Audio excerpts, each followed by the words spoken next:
walked through the weekend market with his daughter's hand firmly in his. The market on Frontier Station 7 was always crowded on Saturday mornings. Hundreds of humans and aliens moved between the stalls, buying food, clothes, and tools. Myra tugged on his sleeve. "Dad, can we look at the toy section?" Smiled down at his 6-year-old daughter. "Sure, but just looking. We're here for groceries, remember." They moved past vendors selling fresh vegetables from the station's gardens and merchants offering imported goods from Earth.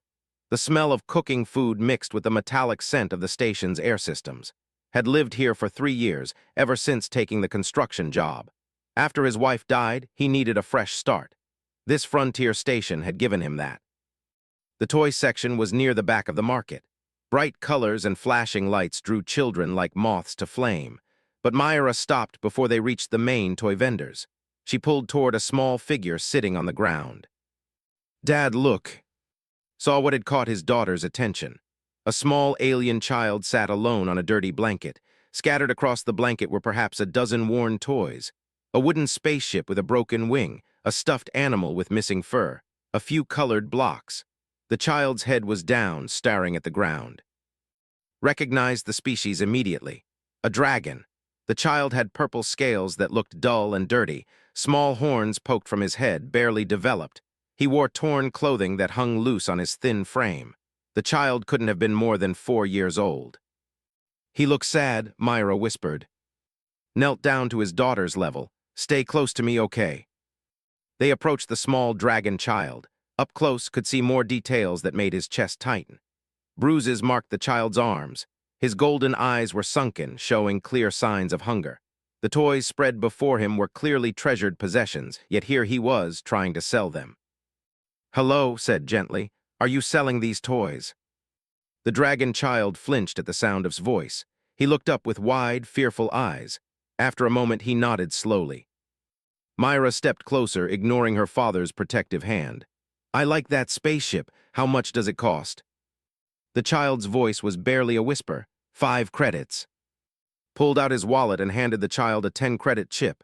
"Keep the change." The dragon child stared at the chip like it was treasure. His small hands trembled as he took it. "Thank you," he whispered. "What's your name?" Myra asked, sitting down on the ground in front of the blanket.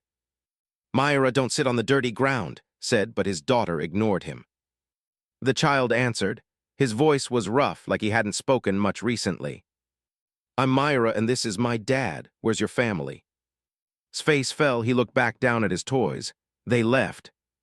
Felt a cold weight in his stomach. "What do you mean they left?" 3 moon cycles ago, they said I was too small, too weak. They left me here when their ship departed."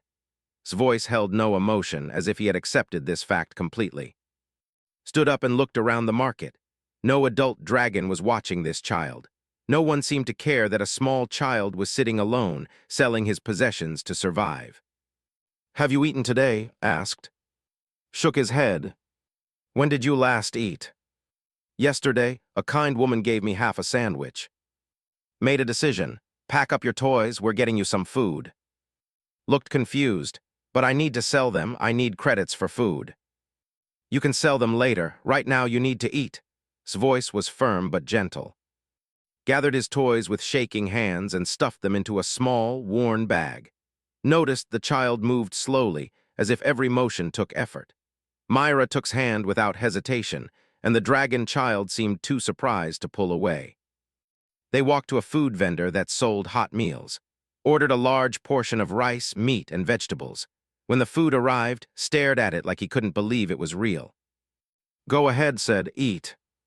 Ate like a starving animal. He stuffed food into his mouth with both hands, barely chewing. Had to slow him down, worried the child would make himself sick. "Easy there, the food isn't going anywhere. Slow down." Tears ran down scaled cheeks as he ate. He tried to wipe them away with his dirty hands, leaving streaks across his face. Myra watched with wide eyes. "Dad can come home with us." Wanted to say yes immediately, but he knew the situation was complicated. Dragon children without families fell into a legal gray area on the station. Technically, they weren't his responsibility, but looking at this scared, starving child couldn't just walk away. "We'll figure something out," said. After finished eating, bought him a bottle of water. The child drank it slowly, his golden eyes watching with confusion and hope mixed together. "Why are you helping me?" asked. Knelt down to meet the child's eyes. "Because you need help, that's reason enough." "But I'm not human, I'm not your kind." "Doesn't matter, you're a child who needs help." Flagged down a station security officer who was patrolling the market. The officer, a middle-aged human woman named Lisa Grant, listened as explained the situation. "We've seen the kid around," Officer Grant said, her voice tired. "But there's not much we can do. Dragon juveniles aren't covered under our child protection laws. Their government says it's an internal matter." "So you're telling me a child can starve on your station and you do nothing?" His voice grew heated. "I'm telling you my hands are tied. Unless he commits a crime, I can't intervene." Officer Grant looked genuinely sorry. "If you want to help him, that's on you, but don't expect official support." Looked down at who was holding Myra's hand. The dragon child was so small, so fragile. The idea of leaving him to survive alone in the market made his blood boil. "Come on," said, taking his other hand. "You're coming home with us just for tonight. We'll figure out the rest tomorrow." Sighs went wide. "Really? Really?" As they walked back to his apartment in the residential section of the station, wondered what he had just gotten himself into. He had no legal right to take custody of an alien child. He had no idea how to care for a dragon. He was barely managing as a single father to one human child. But when he looked down its face and saw the first hint of hope there, knew he had made the right choice. Whatever came next, he would face it. This child deserved a chance. He deserved safety, food, and someone who cared whether he lived or died. Myra chattered happily as they walked, already telling about her room and her toys and all the things they would do together. Listened with wide eyes, as if the concept of playing and being safe was foreign to him. Squeezed the small, scaled hand in his. Tomorrow would bring complications and questions. Tonight he would make sure this child had a warm bed, a full stomach, and the knowledge that someone cared. Sometimes that was enough to start with, stood in the doorway of his apartment, frozen. His golden eyes darted around the room, looking for threats. His small body trembled. "It's okay," said softly. "You're safe here." But didn't move. He pressed himself against the wall, making himself as small as possible. When took a step forward, the child flinched hard. Myra pushed past her father and walked right up to, "Come see my room. I have lots of toys we can play with." Stared at the human girl. Slowly, he nodded. Myra took his hand and led him down the hallway, followed at a distance, giving the dragon child space. Myra's room was small but cheerful. Toys covered the floor and shelves. A bed with pink blankets sat against one wall. Pictures that Myra had drawn decorated the walls. "You can play with anything you want," Myra said, dumping a box of building blocks on the floor. "These are my favorite. We can build a castle." Sat down carefully, as if expecting the floor to disappear beneath him. He picked up one block and turned it over in his hands. "I had blocks like these before." "What happened to them?" Myra asked, already building a tower. "Sold them for food." Myra's hand stopped moving. She looked at with sad eyes. "That's not fair. Kids should play with toys, not sell them." "I'm glad you think so," said from the doorway. He came into the room and sat on the floor with them. "I need to check those bruises on your arms. Is that okay?" Pulled his arms close to his body. Fear flashed in his eyes. "I promise I won't hurt you. I just want to make sure you're not injured badly." After a long moment, slowly extended his arms, examined them gently. The bruises were old, fatting to yellow and green, no fresh injuries, but the child's arms were painfully thin, could feel every bone. "When did you last see a doctor?" asked. "Never. Dragons don't get sick much." Made a mental note to research dragon biology. He knew almost nothing about their species beyond the basics. They were reptilian, could breathe fire when mature, and lived in strict family groups. But he needed to know more if he was going to help. That night made a simple dinner of pasta and vegetables. Ate slowly this time, as if trying to make the food last. His table manners were careful and precise, suggesting someone had taught him well before abandoning him. After dinner, set up the couch with blankets and a pillow. "You can sleep here tonight. It's comfortable, I promise." Touched the soft blanket with wonder. "This is for me." "Yes, and tomorrow we'll figure out something better." Tucked Myra into bed, then returned to the living room. Was sitting on the couch, still fully dressed, staring at his hands. You should get some sleep, said. I don't want to be a burden, whispered. You've already done so much. Sat down beside the small dragon. You're not a burden, you're a child who needs help. But why? I'm not your species, I'm not your family. My own family didn't want me. The pain in those words cut through his heart. He remembered holding Myra when she was scared after her mother died. He recognized that same desperate need for reassurance. Your family was wrong, dead wrong. You deserved better than what they did to you. Looked up at with disbelieving eyes. Really? Really, now try to sleep, you're safe here. Went to his own room but left his door open. He pulled out his tablet and started researching dragon biology and child development. What he learned disturbed him deeply. Dragon children formed powerful emotional bonds with their family units. These bonds were biological, not just social. When a dragon child was abandoned, it caused severe psychological trauma. The child's brain chemistry changed, making it difficult for them to trust or form new attachments. But the article also said that dragon children could form new bonds if given patient, consistent care. They needed stability, safety, and time to heal. Also discovered that species could produce small flames when they felt safe and happy. It was a sign of good health. Sick or traumatized dragons couldn't produce fire at all. Around midnight, heard a sound from the living room. He got up quietly and looked out, was curled into a tight ball on the couch, whimpering in his sleep. His whole body shook. Approached slowly. Wake up, you're having a bad dream. His eyes snapped open. He looked around wildly, not recognizing where he was. When he saw, he scrambled backward, nearly falling off the couch. It's okay, it's me, remember. You're in my apartment, you're safe. Recognition slowly returned to his eyes. He started crying harsh sobs that shook his small frame. Sat down on the couch. Can I sit with you? Nodded, still crying. Carefully put an arm around the child's thin shoulders, tensed at first, then slowly relaxed.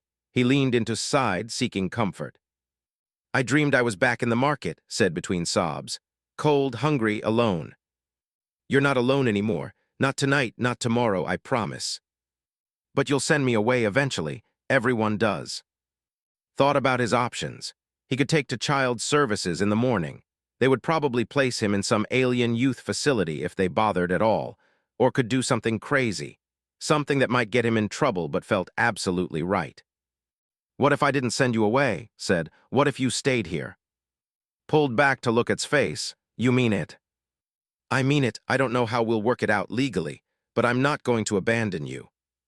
Fresh tears ran down scaled cheeks, but this time they weren't tears of fear. The child threw his arms around his neck and held on tight. Hugged him back, feeling the child's rapid heartbeat. In that moment, something shifted. This wasn't just charity anymore. This wasn't just helping a stranger. Felt a protective instinct rise up in him, fierce and undeniable. The next morning, called his workplace and took a personal day. He made breakfast while Myra and played in the living room. The dragon child still moved carefully, still flinched at sudden sounds, but he was starting to relax. Over scrambled eggs and toast, explained his plan. I'm going to contact child services today. I'm going to ask about becoming your legal guardian. His fork clattered to his plate. You want to keep me, really keep me. If you want to stay, I can't promise it will be easy, but I can promise I'll fight for you. I want to stay, said immediately. Please, I want to stay. Myra clapped her hands. Can be my brother. Smiled at his daughter's enthusiasm, but he knew the reality would be complicated. Dragon children weren't protected under human law on the station.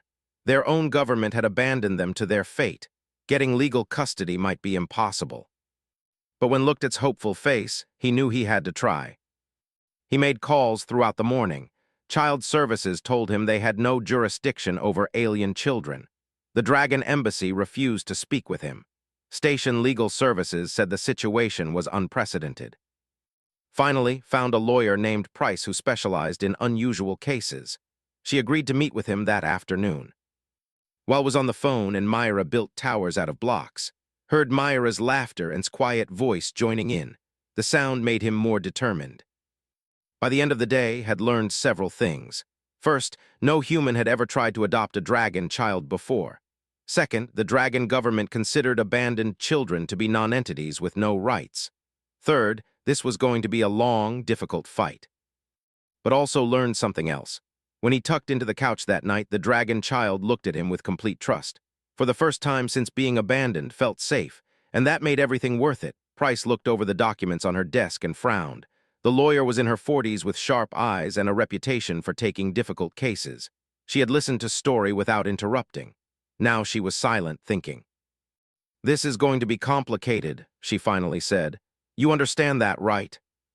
Sat across from her with on his lap.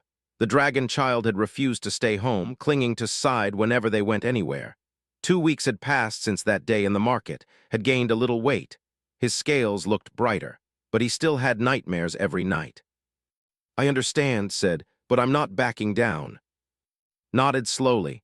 "Good, because the dragon government is going to fight this. They don't like humans interfering in their cultural practices." "Abandoning children is a cultural practice?" His voice was hard. "In their view, yes. Dragons have a strict hierarchy based on strength. Children who don't meet certain standards are considered unworthy. It's brutal, but it's their way." Pressed closer to his chest, his small hands gripped shirt. "Their way is wrong," said flatly. Smiled slightly. "I agree, let's make them see that too." She filed the adoption papers the next day. The response was immediate and hostile. The Dragon Collective sent a representative named Vex to the station within a week. Vex was a massive dragon, easily 8 feet tall with dark red scales and eyes like burning coals. He arrived at its apartment with 2 station security officers as escorts. Opened the door and stood his ground. Myra was at school, hid behind his legs, trembling. "You are," Vex said. His voice rumbled like distant thunder. "I am." "You have stolen a dragon child. This is a serious offense." "I didn't steal anyone. I rescued an abandoned child from starving in the street." Vex looked past to where cowered. "That is, son of an, he was deemed unworthy by his family. That is their right." "It's not a right, it's cruelty." Vex's eyes narrowed. "You know nothing of dragon culture. Human is weak, small. He would never survive in our society. His parents made the correct choice." Felt anger burn in his chest. The correct choice was to care for their child, not throw him away like garbage. "I am here to take the child back to Dragon Space. He will be placed in a work where he can be useful despite his defects." No, its voice was firm. "You have no authority to keep him. And you have no authority to take him. He's under my protection now." Vex stepped forward, using his size to intimidate. "You cannot protect him from his own kind, human." But didn't back down. He had faced down worse than bullies. "Try to take him and see what happens. I've filed legal paperwork. If you want, you'll have to go through the courts." Vex stared at for a long moment. Then he looked down at, "Do you wish to stay with this human child?"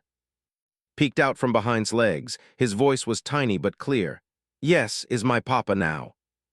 Something flickered in Vex's eyes. Surprise, maybe, or anger. He turned and left without another word. The hearing was scheduled for 3 weeks later, prepared their case carefully. She gathered evidence of his condition when found him. Photos showed the bruises, the malnutrition, the fear in his eyes. Medical records documented his poor health. She also documented its improvement. New photos showed a healthier child. His scales had turned from dull purple to bright emerald. He had gained 5 pounds. He smiled now, something he never did before. Also researched dragon law and found precedents that might help. There are cases where dragon families gave up their rights to children by explicit abandonment. It's rare, but it happens. We can argue your case fits that pattern. The day of the hearing arrived. Judge presided over the case. She was known for being fair but strict. The courtroom was packed with observers. News of the case had spread across the station. Vex sat on one side with 2 dragon lawyers, sat on the other with End. The child wore new clothes that had bought him. He held his hand tightly. "This is an unusual case," Judge said. "We're here to determine the custody of a dragon child currently in the care of a human. The Dragon Collective claims the child was legally abandoned and should be returned to Dragon Authority. Mr. claims he has the right to adopt the child. Let's hear arguments." The dragon lawyer stood up. He was smaller than Vex, but equally imposing. "Your Honor, this case is simple. Belongs to Dragon Society. His biological parents made a decision based on our cultural values. The human has no legal standing to interfere." "The child was starving," countered. Living on the streets, selling his possessions to survive, that's not cultural practice, that's criminal neglect. Dragon children are resilient, would have survived. Maybe, or maybe he would have died. Is that acceptable to you? The arguments went back and forth for an hour. Then Judge called to testify. The small dragon walked to the witness stand, his legs shaking. "Hello," the judge said gently. "I need to ask you some questions. Is that okay?" Nodded. "Do you remember your birth parents?" "Yes." "Can you tell me what happened with them?" His voice was quiet. "They said I was too small, too weak. They said I brought shame to the family. One day they told me to wait in the market. They said they would come back, but they never did." "How long did you wait?" 3 days, then I knew they weren't coming back." "What did you do then?" "I sold my toys for food. I slept in empty cargo containers. I tried to stay alive." "Were you scared?" Tears ran down his face. "Yes, every day I thought I would die." "And then found you?" "Yes, he gave me food. He took me home. He made me safe." Judge leaned forward. "Do you want to stay with?" "Yes," his voice was stronger now. "Is my papa, he loves me, he takes care of me. Please don't make me leave." The judge looked at Vex. "Does the collective have anything to say to this child?" Vex stood, he looked at with cold eyes. "The child is emotional. He doesn't understand what's best for him." "He understands that he was abandoned and left to die," said sharply. "He understands that his birth parents cared more about their pride than his life, and he understands that gave him what his own parents wouldn't: love and safety." Myra was called next. She walked up confidently and told the judge about how was her brother now, how they played together, how helped her with homework, how he made her laugh. "Belongs with us," Myra said simply. "We're his family now." Finally, he explained finding in the market, the child's condition, his desperation, described the last month watching slowly heal and learn to trust. "I'm not trying to steal anyone's child," said. "I'm trying to save a child who was thrown away. If his birth parents had wanted him, they wouldn't have left him to starve. They gave up their rights when they abandoned him."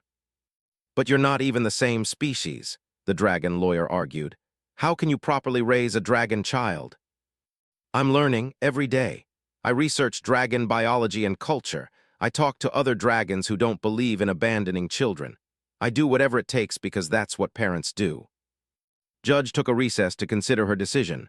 The weight felt like forever, sat pressed against side, could feel the child's heart racing. When the judge returned, her face was serious. "I've considered the arguments from both sides. This case sets a precedent that will affect many lives beyond this courtroom.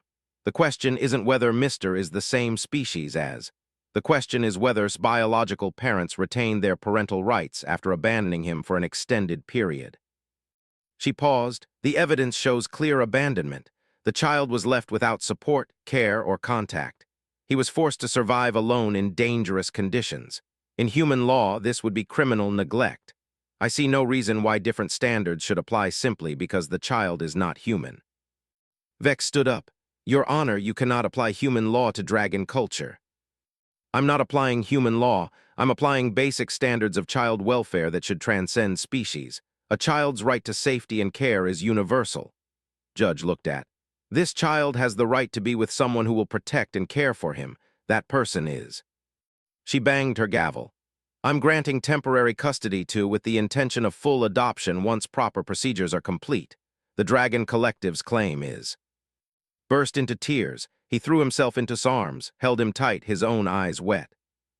Vex stormed out of the courtroom, but the fight wasn't over. Knew that. The Dragon Collective would appeal, they would make his life difficult, but for now was safe, was his son, and would fight every battle necessary to keep him that way. 6 months passed since the hearing.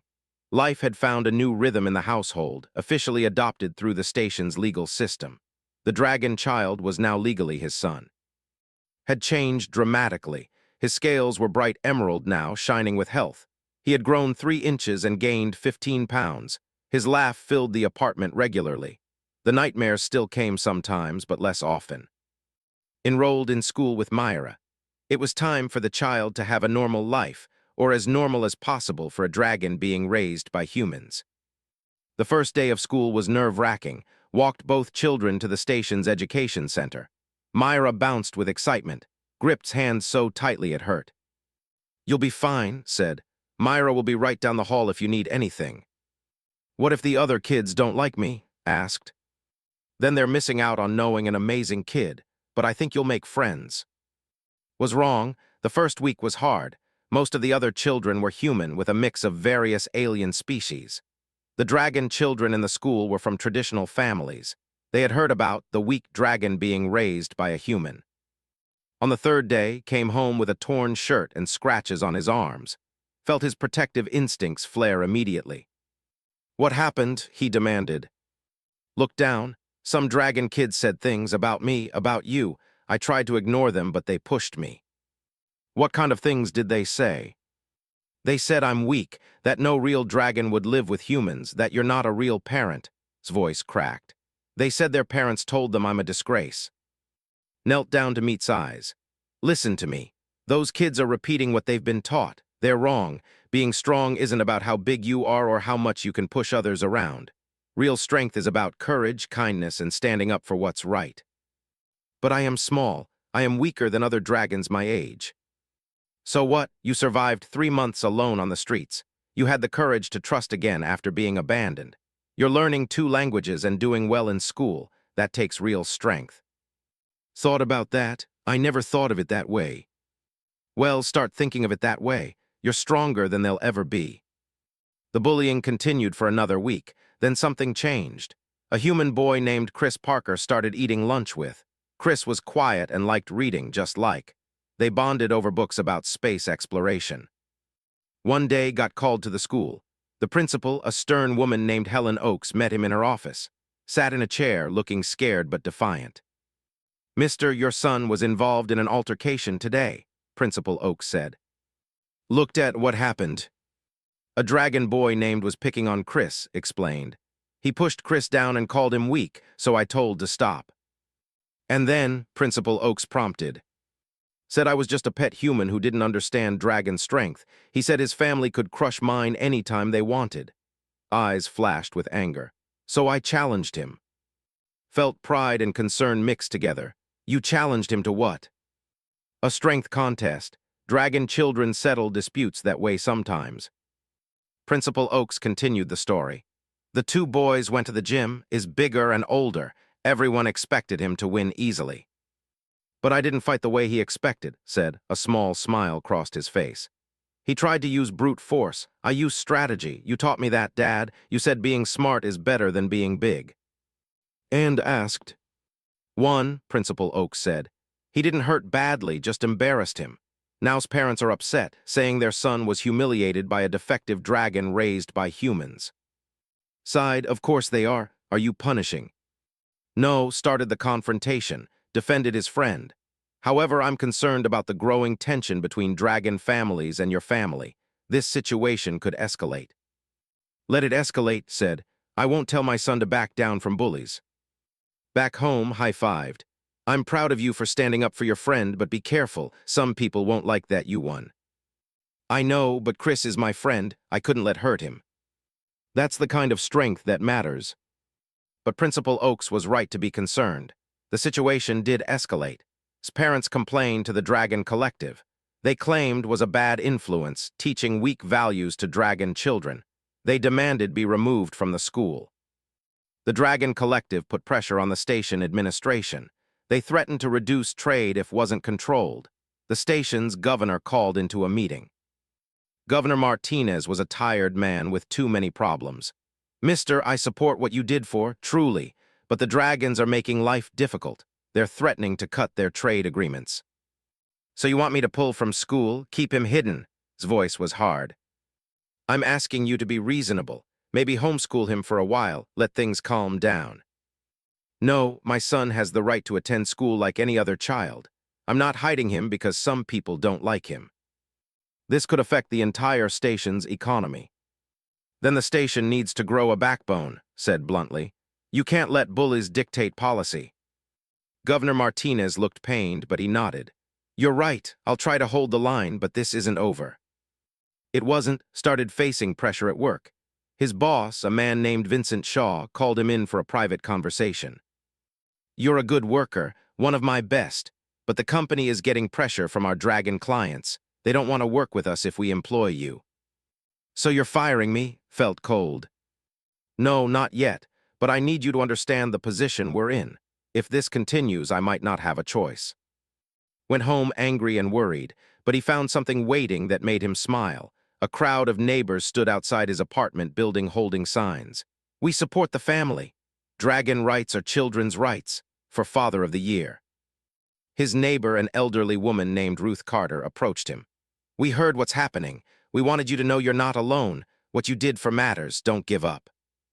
Felt emotion well up in his throat. Thank you. This means everything. That evening, sat with both his children. Myra colored pictures while worked on homework. It was a normal family scene. Thought about how close he had come to losing this. Dad looked up from his homework.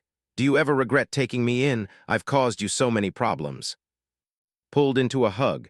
Not for 1 second. You're my son. I'd face 1,000 problems to keep you safe. But you might lose your job. The whole station is mad.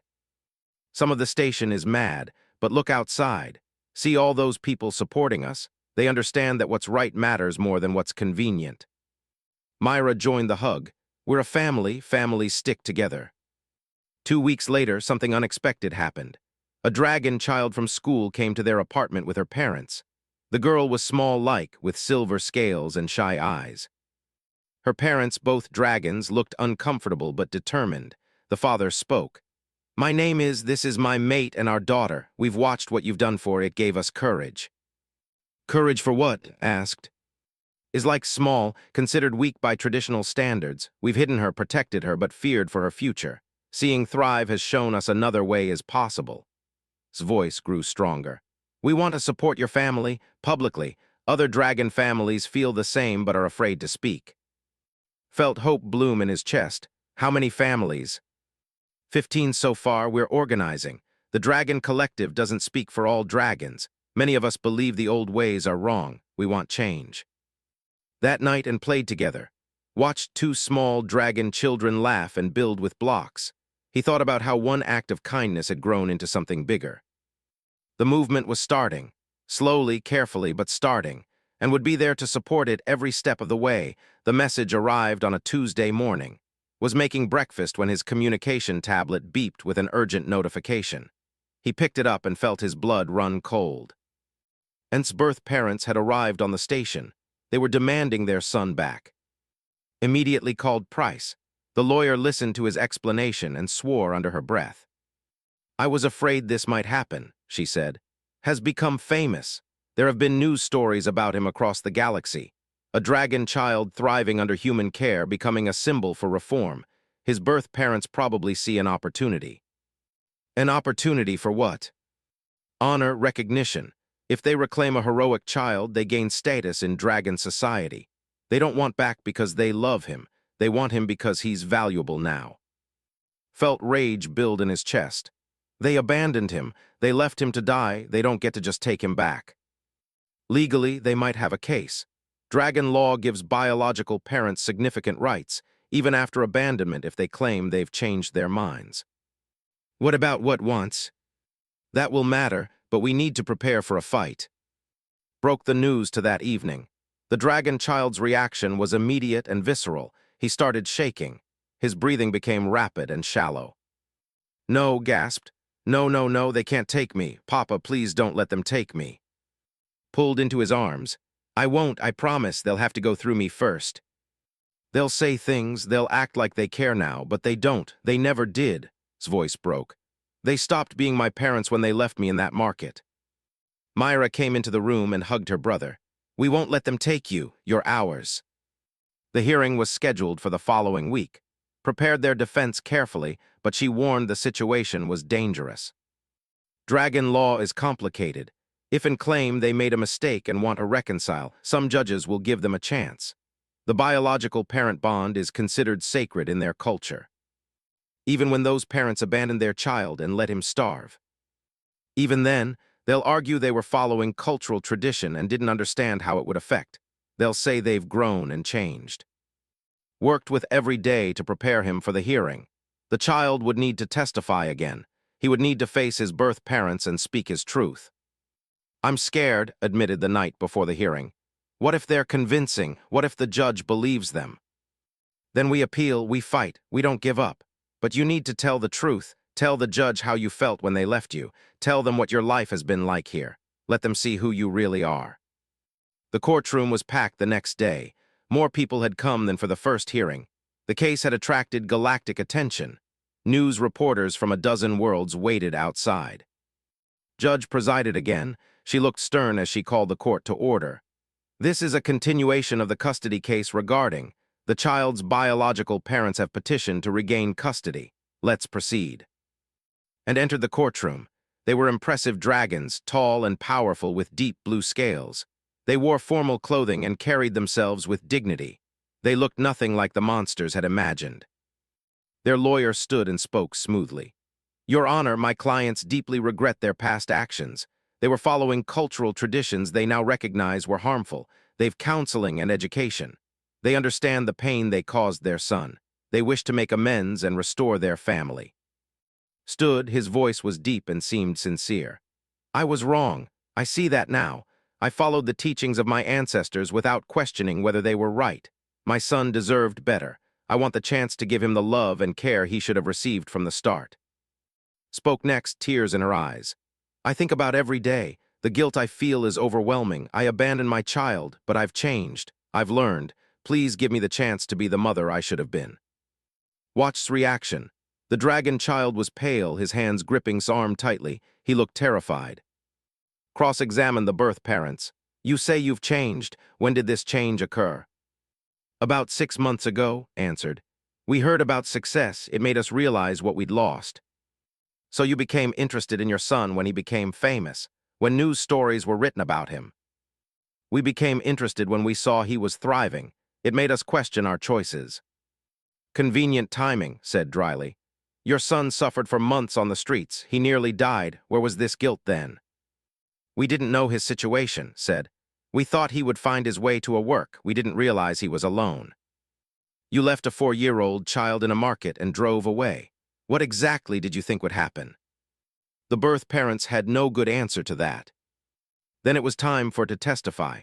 The small dragon walked to the witness stand on shaking legs. He refused to look at his birth parents. Judge spoke gently. Do you understand why we're here today? Yes, and want to take me away from my real family. They claim they're your real family, that they've changed and want to care for you properly now. They're lying. His voice was quiet but firm. They don't want me, they want what I represent. They want to look good to other dragons. How do you know that? Because I know them. They told me my whole life that I was weak, that I shamed them, that I was a mistake. People don't change that much in a year. Stood up, son, please, we know we hurt you, but we've learned from our mistakes. Finally looked at his birth parents. His golden eyes were hard. You're not my parents. You stopped being my parents when you left me in that market. You stopped being my parents when you looked back one last time and then drove away. You stopped being my parents when you let 3 months pass without checking if I was alive or dead. We thought you'd be fine, said weakly.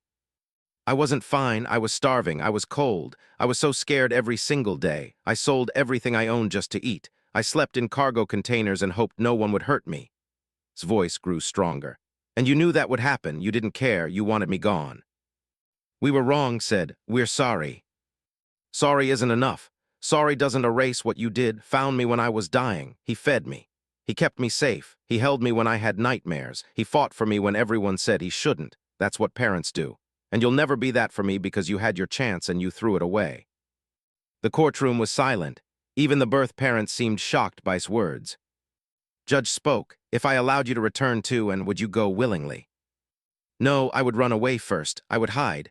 I would do anything to avoid going back to them. Even if they promised to treat you better. I don't believe their promises. They promised to care for me when I was born. They broke that promise. Why would this time be different? The judge nodded slowly. You may step down. Next, he spoke about finding the child's condition, his slow healing, the bond they had formed. Your Honor, those 2 dragons may have given birth to, but they're not his parents. I am.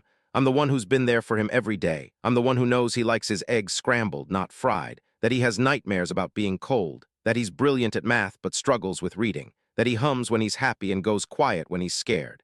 His voice was passionate. They know none of that. They don't know their son because they never cared to learn. But they're his biological family, the judge said. Biology doesn't make a family. Love does. Commitment does. Showing up every single day does. I'm his father in every way that matters. The hearing lasted all day. Witnesses on both sides. Other dragons spoke about cultural change and the need to protect vulnerable children. Humans spoke about character and dedication. Finally, judge called for closing arguments. Stood, Your Honor, this case is about what's best for, not what looks good to dragon society, not what makes the birth parents feel better about their guilt. Has made his wishes clear. He wants to stay with, he's thriving with, he's happy, healthy, and safe. Taking him from that environment would be cruel. It would teach him that his voice doesn't matter, that adults can make choices for him regardless of what he wants or needs. The dragon lawyer argued that biological bonds were sacred, that and deserved a second chance, that dragon families should be preserved when possible. Judge took a recess to make her decision. The wait was agonizing, held close. Myra sat on his other side. They were a family waiting to hear if they would be torn apart. When the judge returned, her expression was grave. I've listened to all the testimony. I've considered dragon law and human law, but most importantly, I've considered what's best for. She paused, and you may have changed. You may genuinely regret your actions, but your timing is suspect. You showed no interest in your son until he became notable.